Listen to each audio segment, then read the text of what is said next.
समाजवादी पार्टीचे आमदार अबू आझमींना औरंगजेबाची स्तुती भोवली। आझमींची आमदारकीच रद्द करा, मुनगंटीवार आणि नितेश राणेंची मागणी। विधानसभेत जोरदार खडाजंगी।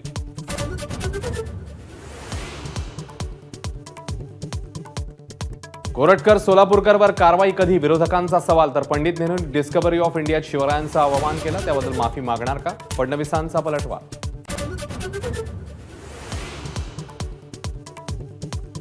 विधिमंडळ नीट चालण्यासाठी निलंबन झालं असेल तर हरकत नाही, अबू आझमींचं स्पष्टीकरण। वादग्रस्त किंवा ऐतिहासिक दाखले नसलेलं काहीच बोललेलो नसल्याचा दावा, न्यायासाठी संघर्ष करण्याचाही निर्धार।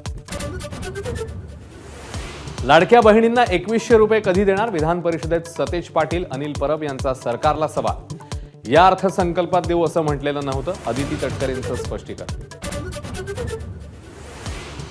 विधान परिषदेत उपसभापती नीलम गोऱ्हेंविरोधात मवियाकडून अविश्वास ठराव आणायला उशीरच झाला, गोऱ्हेंचं निलंबनच व्हायला हवं, उद्धव ठाकरेंची मागणी। कृषी मंत्री माणिकराव कोकाटेंना मोठा दिलासा। नाशिक सत्र न्यायालयाकडून शिक्षेला स्थगिती, अपील सुरू असेपर्यंत आमदारकीवरचं संकट दूर। मोबाईल हॅक करून इंद्रजित सावंत यांना धमकी, शिवाजी महाराजांबद्दल आक्षेपार्ह बोलणाऱ्या प्रशांत कोरटकरचा दावा। नागपूर पोलिसांच्या सायबर सेलमध्ये लेखी तक्रार। आदित्य ठाकरे देवेंद्र फडणवीस यांची 2 महिन्यात चौथ्यांदा भेट। गिरणी कामगारांच्या प्रलंबित प्रश्नांसाठी मुख्यमंत्र्यांना भेटल्याची माहिती।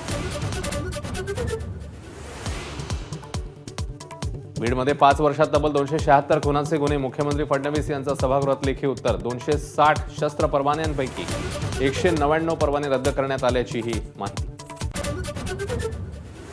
मंत्री अदिती तटकरेंकडून सर्वपक्षीय आमदारांसाठी आयनॉक्समध्ये छावा सिनेमाचं खास स्क्रीनिंग।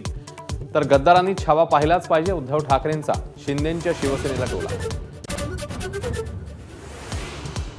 संगमेश्वरमध्ये छत्रपती संभाजी महाराजांना पकडलेल्या सरदेसाईंच्या वाड्याचं स्मारक बनवणार, मुख्यमंत्री फडणवीस यांची घोषणा। संगमेश्वरवरून माझाचा स्पेशल रिपोर्ट। जात पडताळणी, डोमिसाईल, नॉन क्रिमिलेअरसह सर्व शासकीय प्रतिज्ञापत्रासाठी आवश्यक 500 रुपयाच्या स्टॅम्पमधून अर्जदारांची सुटका। महसूल मंत्री चंद्रशेखर बावनकुळेंचा निर्णय, तात्काळ अंमलबजावणीचे आदेश। स्वातंत्र्यवीर सावरकर हे इंग्रजांकडून पेन्शन घेत असल्याच्या वक्तव्याप्रकरणी राहुल गांधींना 200 रुपयाचा दंड। 14 एप्रिल रोजी कोर्टात हजर राहण्याचे लखनौ कोर्टाचे आदेश।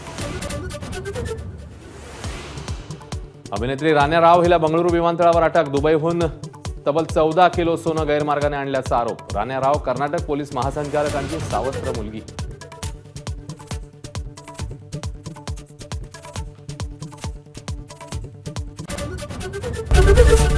एबीपी माझा, उघडा डोळे बघा नीट।